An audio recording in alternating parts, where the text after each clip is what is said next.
Hey, what's up guys? So we're going to be doing episode number 3 of Getting Better at Yu-Gi-Oh! And in this episode we're going to be talking about taking damage. Now in Yu-Gi-Oh! There is times where actually taking damage is appropriate because you don't have what is necessary in your hand to make the play at the moment, so you're hoping to draw into something, or perhaps you're setting up for a gores, or there's a whole bunch of other ways that you can actually take damage and actually take victory, because at the moment using the cards in your hand, you just simply don't have the play that you need to do. So we're going to go through it in a very simple scenario, and I'll explain a very simple way of taking damage and using it to your advantage. So let's say we're both at 2,000 life points. Our opponent has a Thunder King on the field. They have 0 cards in their hand. So in your hand, you have no cards, but you have your draw phase, and you draw into, let's say, a Bestiary. So you're playing Gladiator Beast. You've already used Monster Reborn, so that can't be an option at the moment. And you've already used Dark Hole. And so you're stuck at the point where, do you want to summon your Bestiary, or do you want to set it, or I guess you can just hold it in your hand. So, you know, obviously there's mind games in Yu-Gi-Oh! So, I mean, if you were playing Gladiator Beast and your opponent knew that, I mean, obviously, if you guys are basically top deck and the game has progressed for a while, and he should know what you're playing, and you should know what your opponent is playing. Depending on what they're playing, you know, that can always take into consideration, realize that. But let's say that you drew into Bestiary. Now you have the option of either setting Bestiary, which you can bluff your opponent and to make him think that you're actually setting a Hoplamas, which is something Thunder King couldn't deal with. They would essentially lose if they attacked into Hoplamas.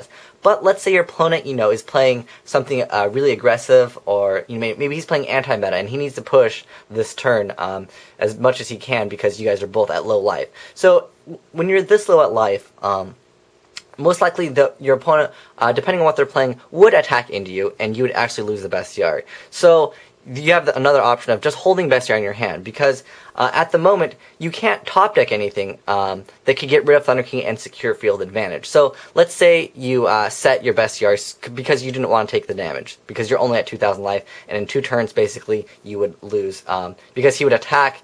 And then you'd maybe draw into something, but let's look at what you could have drawn as far as in Gladiator Beast. I mean, obviously, you know, this is just a really simple example because Gladiator Beasts, they're kind of linear.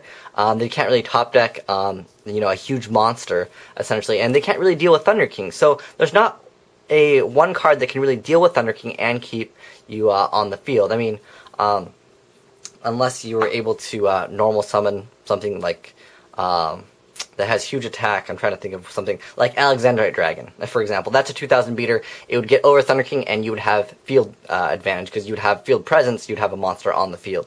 So what I'm saying in Gladiator Beast, for example, there's nothing that can get over Thunder King by itself, really. I mean, you have a Laquari, which is an 18 beater, but yeah, there's realistically nothing in Glads that can really get over a Thunder King and, you know, kind of stay there by itself, just one card. I mean, sure, there's Smashing Ground, which would get rid of Thunder King, but then if you top deck a Smashing Ground after you lose a Bestiary, or any Glad Beast, essentially, you can't really secure, you know, field presence. So what I'm going to suggest you to do is not to actually summon the Bestiary. I'm going to say holding it in your hand is better. Sure, your opponent could top deck one monster and attack you for game, but I'm going to say it's better to actually just take the damage here. So let's say, for example, he attacks you, you're at 100 life.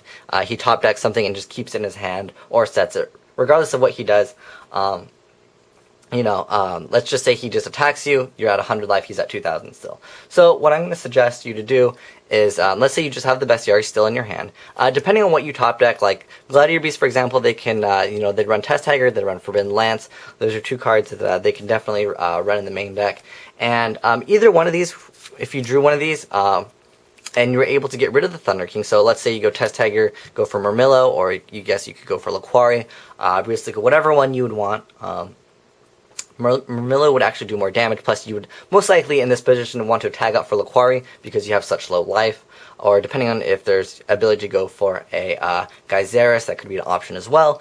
But basically either one of these cards which you top decked, you can use with the other card. And so essentially with what I'm trying to say through this whole video is it's okay to take damage sometimes when you don't have a play, if you can take the damage. So, I mean, obviously, if, let's say, you only have 100 life points, in that situation, yes, I would suggest definitely set Bestiary, because you could technically survive for one more turn.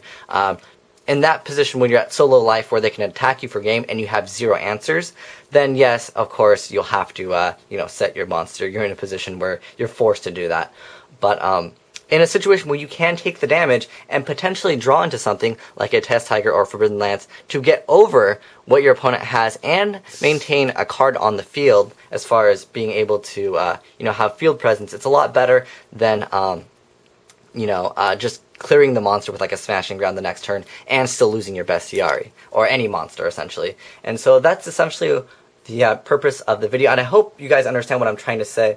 But yeah, so I'll be updating this series a little bit more often because I have been kind of slacking on the getting better at Yu-Gi-Oh series. But anyways, if you guys want to check out episode 1 or episode number 2, you guys can do so by clicking in the annotation. But thanks for watching, guys, and I hope this helps you out understand the whole taking damage in Yu-Gi-Oh, because there are times in Yu-Gi-Oh where it is appropriate to take some damage in order for you to set up for your play. But thanks for watching. Here's White Dragon, signing out.